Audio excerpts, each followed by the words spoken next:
This is a Masterflex pump available from Cole-Parmer.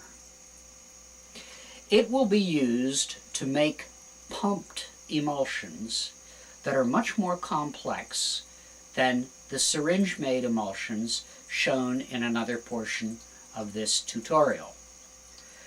Similar pumps are also made by Watson Marlow Limited of London. The difference between the pumps is that although they use the same type of head, which uses a tongue and groove drive shaft, on the Masterflex pumps they go on this way, and on the Watson Marlow they go on this way, so that the tongue is on the drive shaft on the other pumps and the groove is on the pumps in this case. But otherwise they can exchange these heads, which are manual heads. In addition, Cole-Parmer makes an auto load pump head which can go on simply by snapping it into place. These snap into place, open, and the tubing can go in. Now, to demonstrate this, I pop off the front and I turn this with a screwdriver until it seats itself in the proper groove.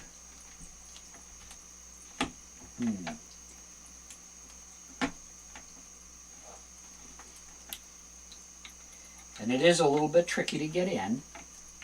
There, it's in. All I have to do is find the notch. There we go, and it locks. It can be locked into several positions. I wanted it locked into the vertical position.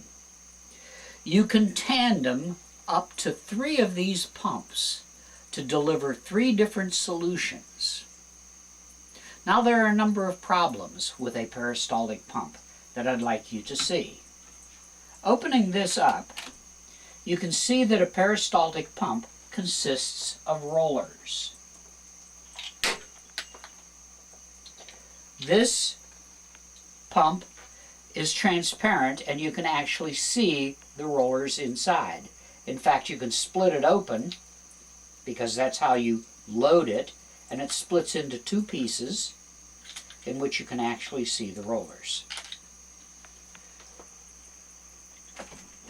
These units must use Tygon tubing.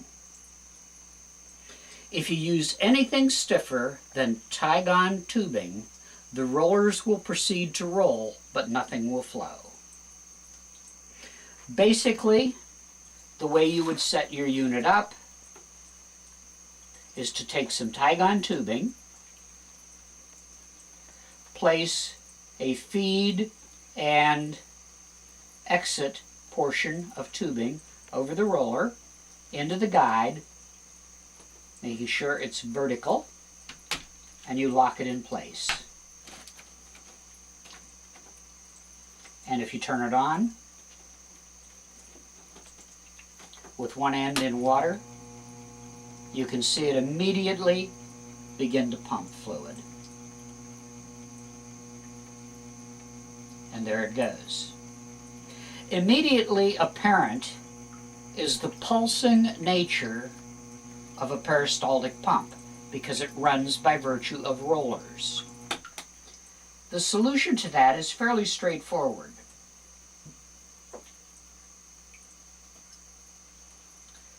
You take a very fine tip and insert it into the end of your tubing. Then, when you turn it on, your pulsations are virtually gone. A very elegant and simple solution to a fault of a peristaltic pump. The tips can be easily created by taking a Monoject 412 PET syringe and cut the tip off. So what you saw was this tip. And this cutoff syringe is used when I make coatings. I use it to suck up emulsion and inject it into a coating blade, or put it onto the surface of paper or film for coating. Here we have a Masterflex pump set up with two heads. There are advantages and disadvantages. As I said, the pulsations from the rollers in a peristaltic pump cause pulsations in the fluid that comes out the other end. And so these rollers essentially have to be coordinated so that the pulses are coordinated. If the pulses were coming out like this, silver and halide would be delivered at different times. You want both pulses to take place at the same time. So you have to use the same type of tubing. It has to have the same calibration, the same inner and outer diameter, and as I said at the start, the only suitable tubing is Tygon tubing, made specifically for this purpose. This is Tygon tubing. This is the same length of polyethylene tubing. I'll charge these with the two different types of tubing to illustrate the problem. This is the input line here, and here are the two exit lines here. And I turn the pump on, and immediately you can see one of them delivering a good stream of water. This is about 60 to 80 milliliters per minute, and the other one is delivering no water whatsoever, even though both of them are in the same input stream. And the reason is that the vinyl tubing is too stiff. You need a soft tubing that can be compressed. And so I will have to take another piece of Tygon tubing to demonstrate this. I have now replaced the polyvinyl tubing with Tygon tubing. So both of these heads now have Tygon tubing. I'm going to turn it on because I've primed both of these lines, and with the pumps coordinated, the pulses should occur at the same interval and at the same rate. That is the key to making a good emulsion. Well, you have some of the basic ideas behind making a pumped emulsion. That is, you have to use Tygon tubing, a reasonably good pump. It doesn't matter if it has pulsations as long as you have some means to even them out. And in fact, this is pretty much the system as we used it at Eastman Kodak to make lab scale emulsions. Now, the key to this, though, is that these chemicals have to be delivered consistently at the same rate of speed over and over again. This means that you'll have to calibrate your pump so that a certain RPM represents a certain delivery rate. And the solutions cannot be weighed out and made up weight for weight. They have to be made up weight per volume because this pump is a volumetric pump. And so if you want to deliver a molar silver solution and synchronize it with a mole of salt solution, that's the way you have to mix it. Just to give you an example, a typical solution might be 4 molar silver nitrate, which has a density of 1.5 something, and 4 molar sodium bromide, which has a density of 1.3 something. And so there's a 200 milliliter difference in volume, nearly 20%. So if you want to pump things in tandem, you really want to maintain some sort of control, but this is a poor man's setup which has no feedback control loop, no computer control. And so what you need is equal molar salt and silver. A typical emulsion starts with, in this type of format, with what's called a nucleation.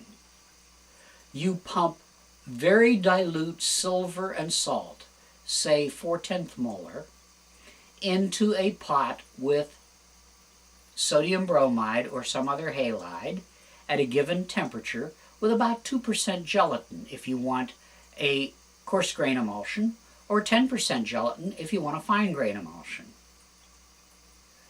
This is called the nucleation step, and it's usually the salt and silver pumped together. Then you let it sit and grow while you add gelatin. So if you start with 2% gelatin, add enough gelatin so that the final result will be 8% or 10%, in that range. If you started with 10%, you really don't need to add any more gelatin, except that to offset how you're diluting the system. After this hold, you then pump, let's say, 4 molar silver and 4 molar salt at a period of time which allows the emulsion to grow properly. So you make huge crystals from tiny, what we call seed crystals. This can take up to an hour, and it may even require that the speed of the pump be set at, say, 50 cc's a minute, run for 5 minutes, 80 cc's a minute, run for 5 minutes, and 200 cc's a minute and run for 5 minutes. That's in a large make, of course. We'd do it in a lot smaller time scale. I pointed out to you how we had a nucleation step of dilute materials, and then a growth step, as it's called, of concentrated materials, and they are the bulk of the materials. These beakers represent how much you might use to make a nucleation step. This beaker would be filled with water and gelatin. Quite frankly, at the current price of silver, I'm not going to waste any on this videotape, and I wanted you to see it in the light as to the basic setup. So you would put this in, and you would start your pump to pump it directly into the kettle, which would be kept at the right temperature. And when this is all used up, you would pump until the lines are completely empty, and then you would run a distilled water chaser of both of these to make sure the lines are clean. Then you let it sit, and here you have the 2 large containers that are also being brought to the right temperature. You then put your tubing into the right container and make sure you have the right container, and you again turn on the pump, but at a different rate. So this would allow us to take a mixture of silver and sodium bromide, or sodium bromide and potassium iodide, and over here again it would be silver and sodium bromide, or potassium iodide and sodium bromide. So it could be 2 salts or 1 salt. It's almost always silver alone. And at any time you can dump additional materials into this. But now we're going to get to an important point. Many of today's emulsions are graded iodide. I can only run 2 materials, and that at the same rate. And so here is where the differential comes in. These come such that you can use different diameter of tubing, and the clear plastic ones that are manually loaded come in 3 different head sizes, so you can have 3 different flow rates. So basically I could use 3 different sizes of tubing in these, or 2 of these and 1 of the other heads with a different diameter, and that would give me different flow rates of the different salts. So I could have bromide running at 1 rate and iodide running at half or a fourth the rate. Okay, we've run into a situation where I described that we could have 3 different pump head sizes. The manual load pump heads actually have the size printed on the front.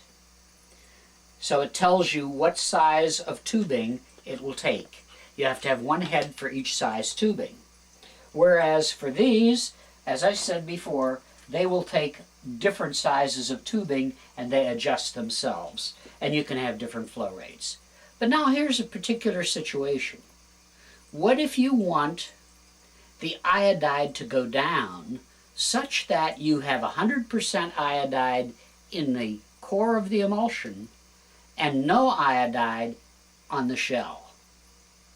This requires 2 pumps. So here I have a sure flow pump that is controllable by a variable AC transformer, and here is the millipore pump. And I would start pumping with this, with the iodide synchronized to silver from here. And I would get pure iodide at the beginning of the run. And then, as I proceeded, I would start the bromide flow coming from the second pump while I ramped this one down in speed with a controller. This takes a bit of manual dexterity, and in the lab it's often done by computer control. It's also sometimes done with a VAG probe in the kettle.